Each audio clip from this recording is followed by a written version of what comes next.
ഇച്ചിരി വിറക് എടുക്കുന്ന പരിപാടിയില്ല. കുറച്ച് പുതിയ വിറക് കെട്ടിയിട്ടുണ്ട്, അതെടുത്ത് അടുക്കി വെക്കണം. വിറക് വെട്ടാനോ കൂടിയില്ല, അടുക്കി വെക്കാനെങ്കിലും കൂടിയില്ലെങ്കിൽ ചോറിനം ചെന്നിരിക്കുമ്പോൾ മമ്മി അല്ലെങ്കിൽ പുറഞ്ചൊറിയും.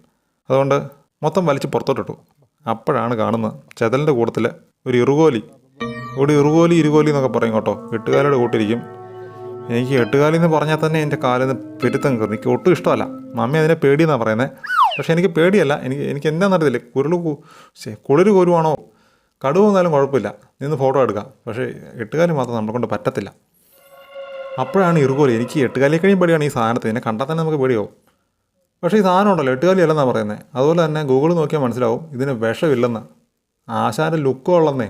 ഇതിൻ്റെ മുമ്പിൽ ആൻ്റിന് പോലൊരു സാധനമുണ്ട്. അതുകൊണ്ട് തപ്പിയാണ് ആശാൻ സെൻസ് ചെയ്ത് ഇരകളെ ചാടി പിടിക്കുന്നത്. മുമ്പിൽ 2 കാലുകൾ ഞണ്ടിൻ്റെതുപോലെ ഇറുക്കാൻ വേണ്ടിയിട്ട് ഇരിപ്പുണ്ട്. ആൾ രാത്രിയിലാണ് കൂടുതൽ ആക്റ്റീവായിട്ടിരിക്കുന്നത്. ഇതിനെ ബിബ് സ്പൈഡർ എന്നാണ് പറയുന്നത്. ചാട്ടുവാറ് പോലെ മുമ്പിലോട്ട് സാധനം നീണ്ടു നിൽക്കുന്നതുകൊണ്ടായിരിക്കും ആശാൻ അങ്ങനെ വിളിക്കുന്നത്.